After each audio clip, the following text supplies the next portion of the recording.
एक भाई के सामने ही उसकी बहन के रूप की तारीफ करता हुआ दुष्ट राजा राजकुमार से बोला, सुना है तेरी बहन रुद्रलेखा अद्भुत सौंदर्य की जीती जागती प्रतिमूर्ति है। अगर मुझे वो पसंद आई तो मैं उसे सदा के लिए अपनी दासी बनाकर रखूंगा। सत्ता के लालच में अंधा हो चुका राजकुमार बिना एक भी पल विलंब किए बोला, मुझे मंजूर है महाराज। राजकुमार की बात सुन राजा कालखंड के चेहरे पर घिनौनी मुस्कान आ जाती है। वो बोले, ठीक है राजकुमार, आप लंबे सफर से आए हैं, थक गए होंगे, अभी आराम कीजिए, कल हम अपनी सेना के साथ अरण्यपुर पर चढ़ाई करेंगे।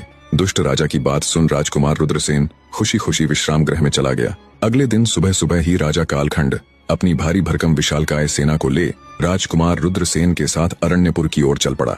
उधर राजमहल में महासेनापति विभित्सिना को अपने एक गुप्तचर के द्वारा जब इस पूरी साजिश का पता चला तो वो दंग रह गई। उसको राजकुमार रुद्रसेन और उसकी मां त्रिलोचना पर शक तो पहले से ही था कि वे राजकुमारी रुद्रलेखा का कुछ भी अनिष्ट कर सकते हैं, पर वो सपने में भी नहीं सोच सकती थी कि सत्ता के लालच में राजकुमार रुद्रसेन इतना गिर जाएगा कि अपनी बहन तक का सौदा उस दुष्ट राजा के साथ कर लेगा। सौतेली ही सही, पर थी तो राजकुमारी आखिरकार उसकी बहन ही। ये सब सोचते सोचते उसकी आंखों में ज्वाला धधकने लगी। राजकुमारी रुद्रलेखा को इस पूरे वाक्य के बारे में बिना अवगत करवाए वो अकेली ही अपने घोड़े पर सवार हो खोलते खून के साथ राजा कालखंड की तरफ बढ़ने लगी। हवा से बातें करते हुए अपने अश्व की बदौलत वो कुछ ही देर में राजा कालखंड और उसकी विशाल सेना के सामने जा डटी। राजा कालखंड ने बीच रास्ते में जब एक अकेली लड़की को यूं अपने सामने खड़े देखा तो पल भर के लिए उसकी रगों में भी अजीब से भय की सनसनी दौड़ गई। उन्होंने जब राजकुमार रुद्रसेन से उसके बारे में पूछा तो वो बोला, महाराज, ये विभित्सिना है, मेरी बहन की सखी।